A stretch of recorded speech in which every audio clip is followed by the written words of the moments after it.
ওয়ামান ইয়াকফুর বিল ঈমান ফাকাদ হাবিতা আমালু। 5 নম্বর আয়াত সূরা মাইদা।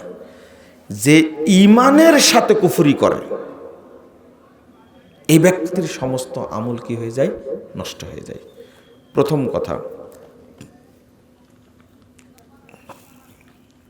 মানুষ ওয়াজ করে কিসের জানেন? ঈমান ভঙ্গের কারণ। কি ভঙ্গের? ঈমান ভঙ্গের কারণ। আমি বক্তব্য দিই ঈমান আছে কিনা, বুঝেননি? আচ্ছা, যে কোনো দিন ওযুই করেনি তার ওযু ভাঙার সম্ভাবনা আছে?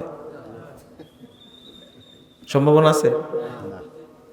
যে কোনো দিন কাপড়ই পরেনি ও তো কখন ন্যাংটা হলো? আপনি কি বুঝেছেন? বুঝেন না মনে হয় কথাটা।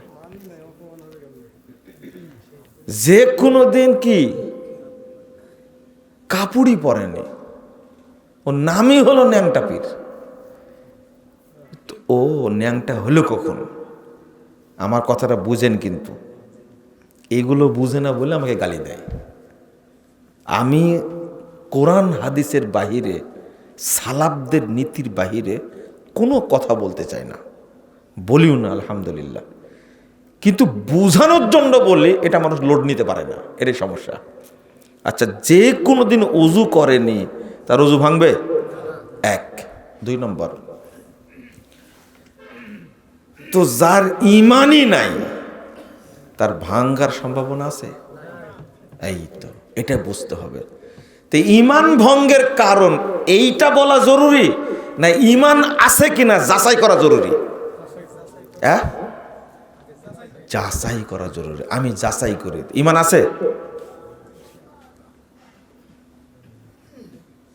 ওযু আছে? ওযু আছে? কার ওযু আছে? এই যে এই ভাই সামনে থামেন, আমার কথাটা খেয়াল করেন। যখন বললাম ঈমান আছে কিনা তখন কেউ উত্তর দেননি, কিন্তু যখনও বলেছি ওযু আছে কিনা আস্তে করে বলে ফেলেছে আছে। আছে যে ওযু সাথে সাথে বলে দিছে। তো এবার উত্তর দেন, ওযু জরুরি না ঈমান জরুরি? তাহলে ঈমান নাই বোঝা গেল, তাই না? কি একজন লোক বলছে টাঙ্গাইলে যে ওযুই জরুরি। খুব তর্ক করলাম আমার সাথে, বলে ফেলেছে ভুল, তো এখন ওইটার উপরেই থাকবে। আমি বললাম যে আপনি তো বুঝবেন না, বলেন আপনি মরে গেলেন ওযুবিহীন, জান্নাতে যাবেন না যাবেন না? তখন বলছে যে তো ওযু না থাকলেও তো জান্নাত পাওয়ার কথা, কিন্তু বলেন মারা গেলেন ঈমান নাই কি হবে? এত কসলানোর পরে পরে বুঝলো তো তাহলে ঈমানই জরুরি। আপনাদের কাছে কি জরুরি? না না, ঈমান জরুরি হলে বললেন না কেন ঈমান আছে? হ্যাঁ, চেকআপ ক্ষমতা নাই, কিন্তু ওযু আছে, এর চেকআপ ক্ষমতাও কি আছে, ভাঙ্গেনি মানে কি আছে। এই দেখেন, ওযু ভঙ্গের কারণ জানেন, সিয়াম ভঙ্গের কারণ জানেন, বুঝেন না কথা? মহিলারা ইবাদত ভঙ্গের কারণও জানে, কিন্তু ঈমান ভঙ্গের কারণ আমরা জানি না। কারণ ঈমান, উত্তর কি নাই? কে বললো রে ভাই এটা? কে বললো এটা? আপনি বলেছেন নাই, তার ভাঙ্গার কারণ জানেন না। কথা কি বোঝা গেছে? আমাকে মাফ করবেন, কথা কিন্তু এটাই ফাইনাল, এটাই ফাইনাল। মানে কারণ জানেন না ঈমান ভঙ্গের, মানে কি নাই? ঈমান নাই। আমি প্রমাণ করে দেব, এই জন্য আজকের বক্তব্য কাছে। তো যদি আপনারা সময় দেন একটু কথা বলবো, আসি চলে যাব, খুব তাড়াতাড়ি চলে যাব। আরে ভাই বললেন যে 30 মিনিট সময় লাগবে, আমি দেখলাম ওখান থেকে আসতে সময় লাগছে আমার পুঠিয়া থেকে। রাস্তা তো এখন ভালো, কে যে করে দিয়েছে রাস্তাটা, আলহামদুলিল্লাহ। আল্লাহ যেন ওর আরো কয়েকটা বিয়ে করার তৌফিক দান করে, কারণ এই রাস্তা যে কি খারাপ ছিল রে ভাই, তাই না? আমি কি ভুল বলছি? আহারে কি খারাপ ছিল, আমার এই রাস্তাতে আমি যখনই রাস্তায় উঠি তখনই ওই লোকটার জন্য দোয়া করি, যার সহযোগিতায় রাস্তা হয়েছে। মারি খাইছে খাক, কিন্তু তাও দোয়া করি, তাও তো করেছে। বুঝেন না কথা? আমি তো দেখলাম ও 16 কি 17 মিনিটে চলে আসছে, একবারে খুব তাড়াতাড়ি চলে আসছে। তো যাবো তাড়াতাড়ি ইনশাল্লাহ। তা আপনার ইমানের উপরে কথাগুলো শুনে আসবেন, যদিও আমাকে নিষেধ করে যে আপনি ইমানের উপরে বক্তব্য দিয়েন না। কেন? বক্তব্য দিলে মনে হয় আমরা কাফের। যাক আলহামদুলিল্লাহ, তো বুঝেছেন। কাফের হওয়ার ভয়ে যদি ইমান আপনি পোষণ করেন তাহলে তো সফল আপনি। আপনাকে বোঝানোর জন্যই বক্তব্য দিই ইমান।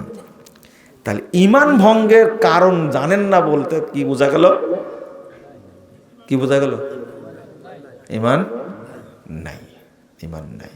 লা হাওলা ওয়ালা কথা বলে।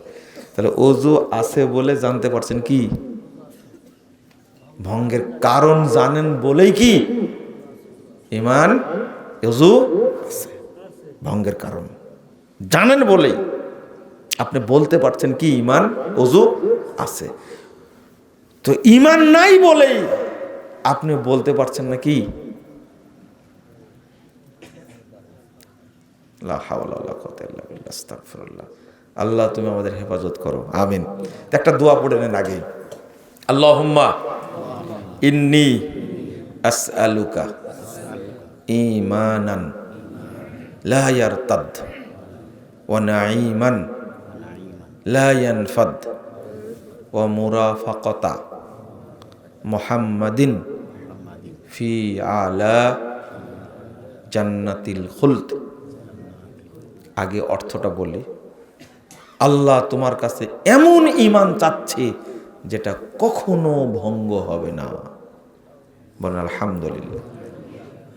তোমার কাছে এমন রুজি চাচ্ছি যা কোনোদিন শেষ হবে না।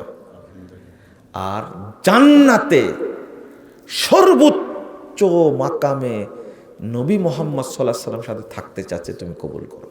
আমিন। দোয়াটা অনেক ভালো না? কার কার মুখস্থ আছে?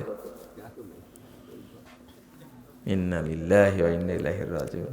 কতবার এটা পড়ার জন্য মানুষকে বলছি, আবার পড়েন তো। এবার আগ্রহ নিয়ে পড়বেন যেন মুখস্থ হয়ে যায়।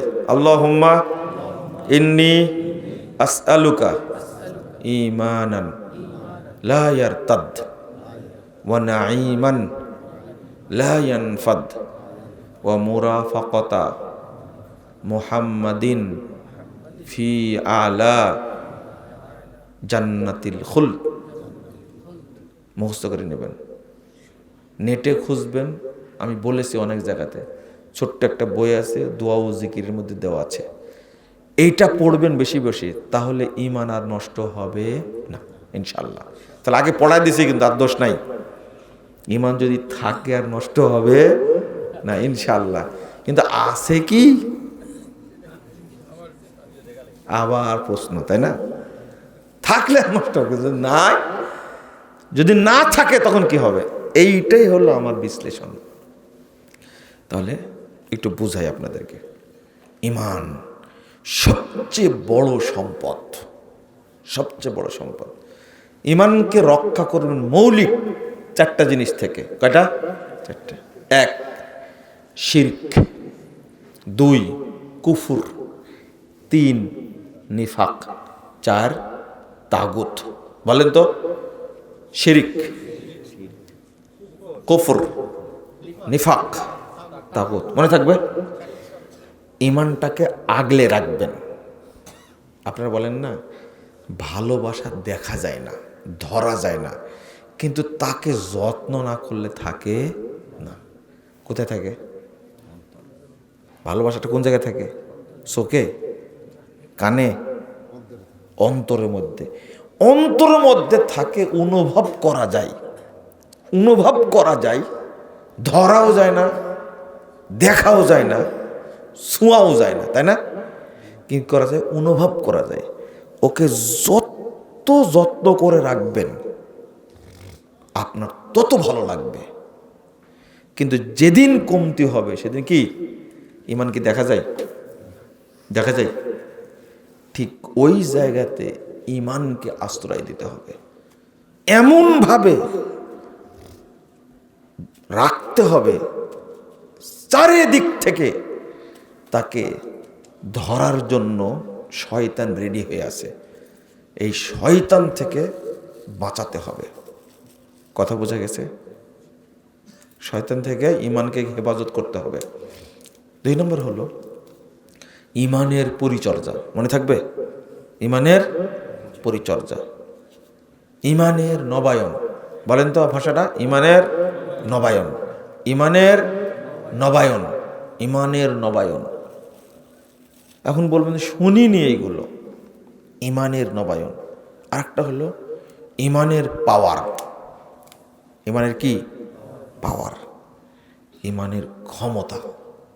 ঈমানের ক্ষমতা, ঈমানটা হতে হবে পাওয়ার সম্পন্ন, ক্ষমতা সম্পন্ন। বিদ্যুৎ লাইন আছে কি নাই? জ্বলবে? কলকারখানা চলবে না। তাহলে এই বিদ্যুৎ দিয়ে কি করবেন? যার আলোই নেই, বোঝেননি? তাহলে আপনি কি করবেন এই বিদ্যুৎ দিয়ে? আপনি এমন ঈমান পোষণ করেন। এই জন্য ঈমান কামেল না নাকেস? ঈমানটা আপনার পূর্ণ ঈমান নাকি অসম্পূর্ণ ঈমান? এইগুলো আপনাকে ভাবতে হবে। প্রথম ভাববেন ঈমান, ঈমান নাই। কি ভাববেন? ঈমান। প্রথম ভাববেন ঈমান নাই। আচ্ছা, একটা প্রশ্ন করি, এখানে কে কে আছেন? হাত তুলবেন। যদি না থাকেন তুলবেন না, কিন্তু প্রশ্নটা শুনে আগে। কার কার মনে হয় এরকম, জহরের সালাদটা পড়ার দরকার ছিল 12:30টার মধ্যেই, কারণ 12:20 ওয়াক্ত হয়েছে, আমার পড়া হলো না, 1:30 বেজে গেল, মনে হয় আমি মুনাফিক হয়ে গেছি, আমি মিথ্যা কথা বললাম। কেন মিথ্যা কথা বললাম?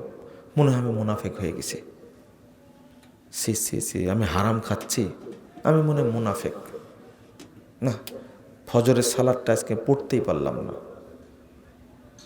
আমি মনে হয় মুনাফিক হয়ে গেছি। আসরের সালাদ পড়তে পড়তে মাগরিব হয়ে গেল, মনে হয় মুনাফিক হয়ে গেছে।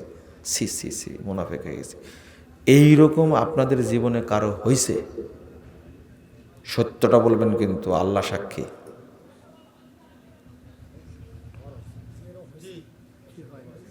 হয়েছে?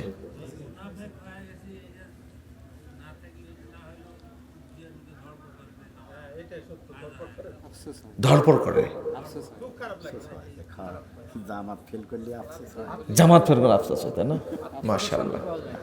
শোনেন শোনেন, সরাসরি মনে করবেন মুনাফিক হয়ে গেছে।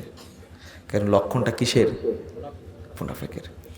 সাহাবীরা একবার জামাত না পেলে সারাদিন কাঁদতেন। কেন কাঁদতেন জানেন? মনে হয় মুনাফিক হয়ে গেছি, আর জহরে জামাত পাইনি, মানে আল্লাহ আমার জন্য রহমতের দরজা এখনো খুলেনি, যদি আসরের আগে মারা যায়।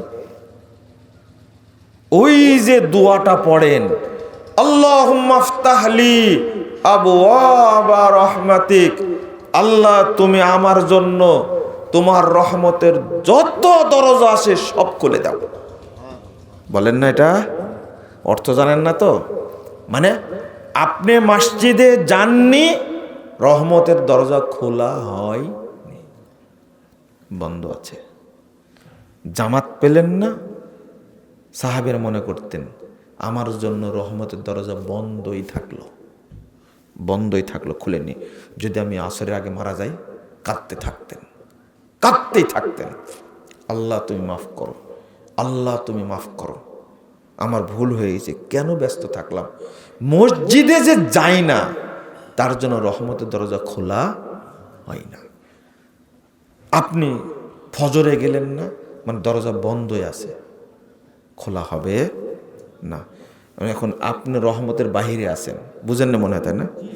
যখন বের হচ্ছেন মসজিদ থেকে, তখন বলছেন কি, আল্লাহুম্মা ইন্নী আসআলুকা মিন ফাযলিক, আল্লাহ তোমার কাছে আমি তোমার অনুগ্রহ চাচ্ছি। এই দেখেন দরজা খুলে গেছে, এখন সব বরকত আল্লাহ আপনাকে দিবেন। এখন চেয়ে বেড়ে গেলেন আপনি। ফাইদা কুদিয়াতিস সালাহ ফান্তাশিরু ফিল আরদ ওয়াবতাগু মিন ফাদলিল্লাহ। আল্লাহ বলছেন যখন সালাত শেষ হয়ে গেল বেরিয়ে যাও, এখন আল্লাহর বরকত, রহমত, দয়া তুমি খুঁজে বেড়াও। বুঝেন না কথা? দরজাই খোলা হয়নি, বরকত আপনি পাবেন না। যদি মারা যান মাঝখানে, বরকতবিহীন মারা গেলেন আপনি। এই জন্যই জামাতে সালাত পড়া ফরজ, মসজিদে গিয়ে সালাত পড়া কি ফরজ। এই জন্য আল্লাহ রাসূল বলছেন মান সামিয়ান নিদা ফালাম ইয়াতিহি ফালা সালাত আলা। কড়া বাক্য, যে আজান শুনলো মসজিদে আসলো না, তার সালাতই নেই। বুঝেননি কথা? মানে রহমতের দরজা খোলা হবে না। কি বলছিলাম আপনাকে যেন, রহমতের দরজা খোলাই লাগবে, খোলাই লাগবে। আমরা এতটাই অলস, রহমতের দরজা খুলতে চাই না। এই যে এইভাবে বুঝেন আপনি। কি উদাহরণ দিতে যাচ্ছিলাম বলেন তো ঈমান সম্পর্কে? মনে আছে আপনাদের? কি মসজিদের মধ্যে চলে আসছিল এবার, তাই না? কি বলছিলাম বলেন তো, একজন বলেন। না না, এটা পরে।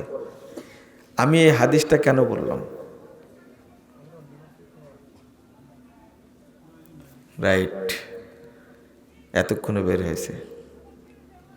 মানে আপনি সালাতটা পড়তে পারলেন না, যেতে পারলেন না, মানে কি? মুনাফেক হয়ে গেছে।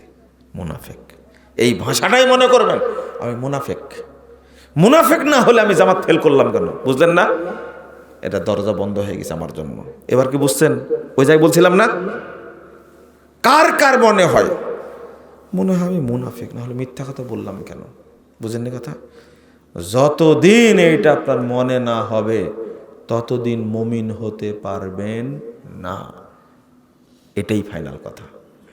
যতদিন আপনার মনে না হবে আমি মুনাফেক হয়ে গেছি, এটা মনে না হওয়া পর্যন্ত কোনো দিন মুমিন হতে পারবেন না।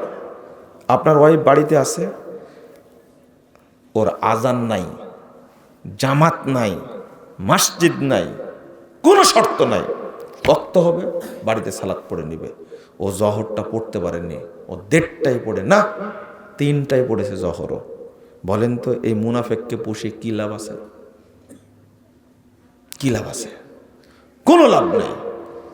বুঝতে হবে তাকে 12টা 20-এ ওয়াক্ত হবে, আমি 12টা 20-এর আগে ওযু করে রেডি, আমি ভাত রান্না করব, সব ঠিক আছে, কাপড় ধুবো, সব ঠিক আছে, তরকারি কাটবো, সব ঠিক আছে, ঝাড়ু দিব, সব ঠিক আছে, কিন্তু সবার আগে কি?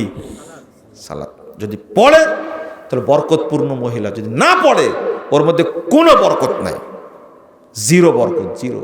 সালাতে ঠিক মতো পড়ে না ও, আর পড়ছে জহরের সালাত 3টায় 2:30টায় পড়ছে। এই মুনাফেক পুষে কি লাভ? ওকে মনে করতে মনে হয় আমি মুনাফেক হয়ে গেছি, না হলে এখন পড়লাম কেন? ওয়াক্ত হয়ে গেছে সালাতের, আজান তখনই হবে, 15 মিনিট থেকে 20 মিনিট পরে জামাত হবে। কথা বোঝা গেছে? এটাই হলো আউয়াল ওয়াক্ত। 15 থেকে 20 মিনিটের মধ্যে সালাত পড়ে নিতে হবে। ওয়াক্ত হওয়ার 15 থেকে 20 মিনিটের মধ্যে সালাত পড়ে নিতে হবে, এটা আউয়াল ওয়াক্ত। মনে থাকবে? আপনি যখন পারলেন না তখন মনে করবেন মনে হয় আমি মুনাফেক হয়ে গেছি, কেন এটা হলো? এটা না মনে করা পর্যন্ত আপনি মুমিন হতে পারবেন না। আরে আপনি তো আপনি, আমি তো আমি। সাহাবীরা নিজেদেরকে মুনাফেক মনে করতেন। হামজা রাদিয়াল্লাহু আনহুর কথা শুনেছেন আপনি? শুনেছেন আপনি? সাইয়্যিদুশ শুহাদা ফিল জান্নাহ, জান্নাতে সমস্ত শহীদদের সর্দার নেতা হবেন হামজা রাদিয়াল্লাহু আনহু। তিনি আল্লাহ রাসূলের কাছে না ফাকতু ইয়া রাসূলুল্লাহ, আল্লাহর নবী মুনাফিক হয়ে গেছে, আল্লাহর নবী মুনাফিক হয়ে গেছে। আল্লাহ নবী বলছে এই থামো থামো থামো, তো মুনাফিক হন না, মুনাফিক হয়ে গেছে। আপনার কাছে থাকলে আল্লাহর কথা রাসূলের কথা মনে থাকে, চলে গেলে দুনিয়ার মধ্যে ব্যস্ত হয়ে পড়ি, আমি মুনাফিক হয়ে গেছি। চিন্তা করতে পারছেন হামজা, এটা কে? হামজা এত বড় মর্যাদাবান ব্যক্তি, তিনি বলছেন, তার সাহস কত।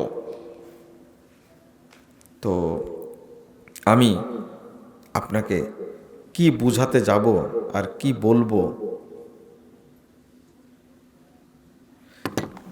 যে আব্দুল্লাহ ইবনে মুলাইকা রাদিয়াল্লাহু আনহু একজন বিখ্যাত তাবী, তিনি বলছেন আদরাকতু সালাসিনা রাজুলান মিন আসহাবিন নবী সাল্লাল্লাহু আলাইহি ওয়াসাল্লাম কুল্লুহুম ইয়াখাফু নিফাক আলা নাফসি। আমি 48 নম্বর হাদিস সহিহ বুখারীর মধ্যে এসেছে, তরজমাতুল বাবের মধ্যে উল্লেখ করেছেন, আমি 30 জন সাহাবীকে পেয়েছি।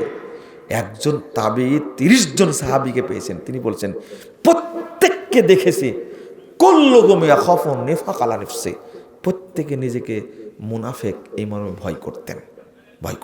আমি মনে মুনাফিক হয়ে গেছি। আপনারা এই চিন্তাটা বেশি বেশি করবেন। যদি এটা করেন তাহলে ঈমানটা ভিতরে থাকবে, আর যদি এটা মনে না করেন ঈমান থাকবে না। ঈমান খুব যত্নের মতো, খুব যত্নের জিনিস, খুব মর্যাদা পান, খুব ঈমানের মানে মর্যাদা, ঈমানের সম্মান, ঈমানের ইগোটা এতই বেশি, একটু পাপের ছোঁয়া লাগলে কি নাই। যেমন একজন লোক আসছে, এই জায়গাতে লোক আসছে, শরীর থেকে দুর্গন্ধ বের হচ্ছে, আপনি কাছে যাবেন? কে কে যাবেন কাছে? কেউ যাবে কাছে? দূর থেকে বলে এই যা যা যা এখান থেকে যা, তোর গায়ে দুর্গন্ধ বের হচ্ছে, একটা পাগল ময়লা লেগে আছে, একটা শুয়োর আসছে এখানে। কি আসছে? শুয়োর বোঝেন না? যাবেন আশেপাশে না পিঠে উঠবেন ওর? যাবেন কেউ? ঠিক যার ভিতরটা নষ্ট, শিরক কুফর পাপে, ঈমান ওর থেকে বহু দূরে, ঈমান নাই তার কাছে। কথা কি বুঝতে পারলেন? এত এইভাবে উদাহরণ দিছি, তাও যদি না বুঝেন তাহলে কেমনে হবে? আরে আপনার ওয়াইফের মাসিক হয়েছে, তাই কাছে যান না আপনি? আপনি এত পরিষ্কার পরিচ্ছন্ন, এই তোমার মাসিক হয়েছে, দূরে থাকো। 7 দিন পরে 10 দিন গোসল টোসল করে তারপরে কাছে আসো, বলে না অনেকেই? আরে মাসিক হয়েছে তো এটা কোনো বিষয়ই না, তাই বউ থেকে দূরে থাকে। আর ঈমান এমন জিনিস, এটার যদি একটা উদাহরণ দিয়ে বক্তব্য শেষ করে দেব। যত্ন করবেন ঈমানকে, কি করবেন? আর প্রতিনিয়ত নবায়ন করবেন, লা ইলাহা ইল্লাল্লাহ। এখন থেকে উঠবেন লা ইলাহা ইল্লাল্লাহ, সব কাজ শেষ করে অন্তত লা ইলাহা ইল্লাল্লাহ শুরু হলো। কি হলো? শুরু হলো। ঈমান নবায়নের বিষয়টা একটা গুরুত্বপূর্ণ। বলবেন আশহাদু আল্লা ইলাহা ইল্লাল্লাহ ওয়া আশহাদু আন্না মুহাম্মাদান আবদুহু ওয়া রাসূলুহু। অন্তত বলবেন লা ইলাহা ইল্লাল্লাহ। ছোট বাক্য না? লা ইলাহা ইল্লাল্লাহ। আল্লাহ রাসূল সাল্লাল্লাহু আলাইহি ওয়াসাল্লাম বলছেন, 2027 নম্বর হাদিস তিরমিজির মধ্যে এসেছে, আল হায়া ওয়াল ইউ শুবাতুম মিনাল ঈমান। লজ্জা এবং অল্প কথা, লজ্জা এবং অল্প কথা, এটা হলো ঈমানের লক্ষণ। ও মুমিন, ওয়াল বাযাউ ওয়াল বায়ানু শুবাতুম মিনান নিফাক। আর মুখ দিয়ে অশ্রাব্য ভাষা বলা, খারাপ কথা উচ্চারণ করা আর বক বক করা, এটা হলো মুনাফিকের লক্ষণ। একটা লোক কোনো পাপ করেনি, জেনা করেনি, সুদ খায়নি, মদ খায়নি, হারাম খায়নি, ও মুখটা শুধু খারাপ। অনেক লোক আছে না এরকম? যেমন আর্মির অফিসাররা, তাদের মুখ নাকি এত খারাপের খারাপ, শয়তানের চেয়েও খারাপ না ওদের মুখ, ভাষাগুলো খারাপ বলে। ব্যাংকারেরা, ম্যানেজাররা নাকি মুখ খারাপ ভাষা ব্যবহার করে। আর ডিসি, এসপি, ওসি, কি বলে ওটাকে, সব আইও, এসআই বলে না, এগুলো এদের মুখতে কত ভালো এটা জানেন আপনারা, তাই না? তো আর আপনার মুখটা ভালো? আপনার মুখ কত খারাপ আপনার ওয়াইফকে বললে বোঝা যাবে। আপনি তাকেও গালি দেন, তার বাপ মাকে গালি দেন, 14 গোষ্ঠীকে তালাক দেন। তুই তালাক, তোর মা তালাক, তোর বাপ তালাক, তোর 14 গোষ্ঠী তালাক, বলেন আপনি? রাগে বলেন, তাই না? তাও কি দিয়ে বলেন? হাত দিয়ে না মুখ দিয়ে? আল্লাহর নবী বলছে, যার মুখ দিয়ে খারাপ ভাষা ব্যবহার করে, কোনো পাপ করেনি, খারাপ ভাষা ব্যবহার করে, এ মুনাফিক। এ কি নাই? ঈমান নাই। আরেকটা আরো কঠিন, ওয়াল বায়ান, কোনোই অপরাধ করে শুধু কথা বেশি বলে, কি কথা বেশি বলে, ও মুনাফিক। কথা বেশি বলে, বক বক করে। কিছু মানুষ আছে না, বক বক করে করে বলে, ভাই কিছু মনে করে না, কথা আমি একটু বেশি বলি। আরে জাহেলে জাহেল, ও যে মুনাফিক সে ভুলে গেছে। কথা বেশি বলে তাই কি নাই, বুঝেন নি মনে হয়, তাই না? বুঝবেন না মানে, আমি এত স্বাভাবিকভাবে বোঝানোর চেষ্টা করছি, লোকটা কোনোই পাপ করেনি কিন্তু বেশি কথা বলে, কি নাই? শিরিক করলে থাকে, জেনা করলে থাকে, হারাম খেলে, মদ খেলে, মদ, গাঁজা, সোয়ানি, বিড়ি, সিগারেট, জর্দা, গুল, আলাপাতা খাচ্ছেন, এগুলো সব অপবিত্র জিনিস। কি অপবিত্র? ইমান থাকে? ইমানকে আপনার মতো ছেঁচড়া, নির্লজ্জ, ইমানের যে দাম, ইমানের যে দাম, এখানে বসে আছেন না, আচ্ছা এইটাই বুঝাই, এটা বুঝাই শেষ করে দিই।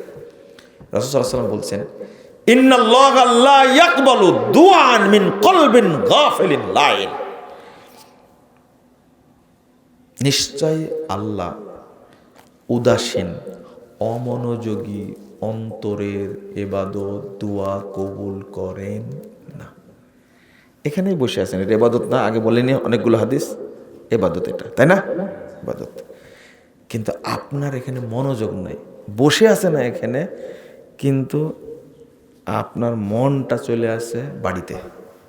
ওই কার সাথে পরোয়া কে করেন তার কথা মনে আছে আপনার, মনে করেন, ওর কি নাই? ইমান নাই, কবুল হবে না। ইমান থাকলে তো কবুল হতো, তাই না? কবুল হবে না মানে কি, কি নাই? ইমান নাই। মানে কোনো পাপই করেননি, ভালো কাজে আসছেন, কিন্তু মনোযোগটা নাই। কি নাই? ইমান নাই। এবার কি বুঝলেন ইমান কি জিনিস? জটিল জিনিস। এই জন্যই তো আল্লাহর নবী সাল্লাল্লাহু আলাইহি ওয়াসাল্লাম বলছেন, যার অন্তরে একবারে জাররা পরিমাণ ঈমান আছে ওই ব্যক্তি জান্নাতে যাবে। সুবহানাল্লাহ বললেন কেন? আছে, আছে জাররা পরিমাণ। কই থাকলো? আপনি তো হিংসুক একটা, হিংসুক হলে ঈমান থাকে? বুঝেন না কথা? আপনি সুবহানাল্লাহকে আনন্দে বললেন, মানে কত ঈমান আছে, আপনি তো একটা অহংকারী। বুঝেন না কথা? ডিপু অহংকার, ডিপু ফাউন্ডেশন অহংকারের। আপনার বাড়িতে যেটা আছে ও তো আরো অহংকারে, সারাদিন বলে না তোমার বাপের তো কিছুই ছিল না, আমি আমার বাপের বাড়িতে এগুলো নিয়ে আসছি, বলে না? অহংকারী না? বল মুতাখায়্যিলাত, জটিল জিনিস। তা আপনি সুবহানাল্লাহ বললেন কেন? রাগ করলেন নাকি আপনারা? সুবহানাল্লাহ বলার কি আছে? আপনার কই জাররা পরিমাণ আছে? আমি যে উদাহরণগুলো দিলাম, অহংকার থাকলে কি ঈমান থাকে? নিফাক থাকলে কি ঈমান থাকে? তাহলে শিরিক থাকলে কি ঈমান থাকে? এখান থেকে বের হয়ে আপনি, এখান থেকে তাহিরপুর কতটুকু হয়? 1.5 কিলো। অটোতে উঠলেন, আপনাকে বুঝাই আপনার নাকি ঈমান আছে, দেখেন আছে কিনা। উঠলেন, 20 টাকা ভাড়া, 20 টাকা 10 টাকা মনে নেয় নাকি? 10 টাকা নিল, 10 টাকা। ফজর সালাত পড়ে দুইজনে বের হয়েছে। এখন প্রথম ভাড়া তো 10 টাকা পায়, সুমু টুমু দিয়ে একবারে অটোর হ্যান্ডেলের সাথে ঘুষাঘুষি করে পকেটে রাখলেন। বয়স 54 বছর। বলেন তো আপনার মধ্যে ঈমান আছে কিনা? কি হয়েছে ঈমান? না, ঈমান কি হলো তাহলে? ধ্বংস হয়ে গেছে। বোঝানো গেল না বক্তব্য আপনাকে। এই তো এত বুঝালাম যে ওযুই করেনি তার ওযু নষ্ট হয়। যার হৃদয়ে এই বিশ্বাসটা আছে যে সাইদ কি, সাইদ বৌনি, এটাই বরকত, আগে থেকে বিশ্বাস আছে না, ওর ভিতরে কোনোদিন ঈমান আসছিল না। আপনি বললেন যে ভেঙে গেল, তাই বললেন যে এই এতক্ষণ বুঝায়া বলছে যে জুলেখা নারী না পুরুষ, এটা হইল তাই ঈমান ওর মধ্যে কোনোদিন যায়নি, ছিল না মানে কি বলেন, যায়নি, ওর বাড়ির উপর দিয়েও যায়নি ঈমান। আপনার গায়ে তাবিজ নাই কিন্তু বিশ্বাস করেন নামাজি মানুষ, তাবিজ দিলে ভূতে ধরে না, বলেন ইমান আছে কিনা? কি হয়েছে? এখনো আসেনি ইমান, এখনো আসেনি। তাহলে ভাঙ্গার ওয়াজ করে কি লাভ রে ভাই? আগে আনার ওয়াজ করতে হবে। বলেন ইন্নাল্লাযীনা ক্বালু রব্বুনা আল্লাহ, আমাদের রবকে আল্লাহ, সুম্মাস্তাকামু, আমরা এই কথার উপরে টিকে থাকবো ইনশাআল্লাহ। এতে এখন মুমিন হলেন। এবার এতক্ষণে কি হলেন? যদি খালি ধারণা থেকে থাকে বাচ্চা তো হয় না, মক্কা থেকে মরিয়ম ফুল নিয়ে আসলে বাচ্চা হবে, হাজিরও বিশ্বাস, খুঁজে খুঁজে কোথায় কোন গাছের ছোবড়া নিয়ে চলে আসবে বোমায়ের জন্য, কত খুশি। হাজির হজ হয়েছে? কোথায় আছে হজ? মক্কাতে আছে। মাশাআল্লাহ, হজ মক্কাতে আছে। এই বিশ্বাস যদি থেকে মরিয়ম ফুল খেলে কি হবে? বাচ্চা হবে। আর জমা কলা খেলে জোড়া বাচ্চা হবে, তাই না? হাই হাই হাই, মানুষ কত বোকা। দোকানদারও বোকা। দোকানদার কয়টার দাম নেই? একটা। দোকানদার, তোমার পাপ হচ্ছে, তুমি ওটার টাকা বেশি নিবা, বুঝেন না? আপনিও বোকা, দোকানদারও বোকা। আমি একদিন জমা কলা নিতে যাই, আমি গুনে দেখি কয়টা? 14টা। ও গুনে দেখে 13টা। কে রে ভাই? বলছেন না 13টায় আছে। আমি গুনে দেখি 14টা। তো বলছে এই যে এদিকে একটা জোড়া আছে, তো এটা ধরেছি একটা। তা বললেন যে আপনি বোকা হলে কি আমিও বোকা? 14টার দাম নেন আপনি, বুঝছেন না? এটা ফ্রি। এই জামা কলার কোনো দাম নাই, কিন্তু খেলে আবার ডবল বাচ্চা হবে। কি পাওয়ার, চিন্তা করেন, কি পাওয়ার। মহিলারাও কত বোকার বোকা, চিন্তা করতে পারছেন? লা হাওলা ওয়ালা কুওয়াতা ইল্লা বিল্লাহ। শুনেন, আমি এমনি বলিনি। আপনি জমা কলা খাচ্ছেন তাহের পরে, কেউ নাই ওখানে, আপনি আছেন শুধু। মনে মনে হচ্ছে ইসমাইলের মা দেখতে পেলে মনে একটা ধাতানি দিত। বলেন তো আপনার ইমান আছে কিনা? আছে ইমান? ভিতরে ঢুকছে কোনোদিন? আপনার ভিতরে একটু খোঁচা লাগছে, মানে গোপনে জমা কলা খাবো, শেষ শেষ। ইমান ঢোকেনি এখনো, মানে আপনার এখনো দুর্বলতা আছে কার প্রতি? কলার প্রতি। অতদূর যায় না, আপনি নিজেই বলেন তো। আর বাড়িতে যখন খাচ্ছেন তখন আপনার ওয়াইফ বলছে এই তুমি খাচ্ছ কেন, দাদাক দাও না। বুঝেননি? বলেন তো আপনার ওয়াইফ কি ভিতরে ইমান ঢুকছে কোনোদিন? না। ও দেখছে জমা কলার কোনো পাওয়ারই না, দামই নাই, খেলেই নাকি ডবল বাচ্চা হবে। যার বাচ্চা হচ্ছে না 10 বছর যাবো, ওকে সব কলা খাওয়ান না। কয়টা হয় দেখি? পারছেন না তো ইন্ডিয়া যাচ্ছেন, টুইন বাচ্চা নিয়ে চলেছেন। কার বাচ্চা সেটা কি জানেন? লা হাওলা ওয়ালা কুওয়াতা ইল্লা বিল্লাহ। মানুষ কত খারাপ হয়েছে।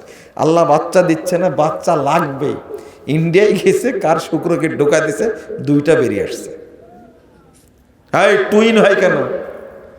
3 লাখ টাকা চুক্তি, বাচ্চা হবেই। ফাইনাল হলো কি করে? কোনো গাধা বুঝে না গেল কার বাচ্চা এটা। ডিএনএ টেস্ট করলে মিলবে। আবার না বলছে, আমি কি বলি না বলেছি? আপনি এভাবে বলছেন কেন? না, আল্লাহ মাফ করে দিক আমাদেরকে, আমিন। আপনি আল্লাহ দেয়নি, এই দুটো যদি বাটপার হয় যে জাহান্নামে নিয়ে যায়, আপনি কি করবেন? আল্লাহর উপরে ভরসা করা যায় না। আল্লাহ বলছেন আল্লাহ কাউকে বন্ধা করে দেন। কি করে দেন? এই আয়াতটা আপনি মানবেন না? বাচ্চা লাগবেই, বাচ্চা লাগবেই তার। অথচ খিজির আলাইহিস সালাম একটা বাচ্চাকে ফেড়ে ফেললেন না, তাজা বাচ্চা। কেন ফেড়ে ফেললেন? কেন ফেড়ে ফেললেন? এত সুন্দর বাচ্চা ফেড়ে ফেলে দিলেন, ধরে 2 পা ধরে কি করে তাজা বাচ্চা ফেড়ে ফেলে দিলেন। এই জায়গায় তো মুসা আলাইহিস সালামের গন্ডগোল। আপনি কাজটা করতে পারলেন? এত সুন্দর বাচ্চা, ওই এলেম মুসা আলাইহিস সালামের কি নাই? এই জন্য তোমার সাথে আমার দ্বন্দ্ব। পরে সব বলে দিলেন না? এই বাচ্চা যদি বেঁচে থাকতো, পিতামাতাকে কি করতো? পথভ্রষ্ট করতো। এখনকার পিতামাতা যে বাচ্চা জন্ম দেয়, সবগুলো পেট থেকে শয়তান হয় বের হয়, তাই না? হয় লিডার হয়, নাহলে চিটার হয়, নাহলে সন্ত্রাসী হয়। হচ্ছে না? হচ্ছে তো। আল্লাহ তুমি আমাদের বোঝার তৌফিক দান করো।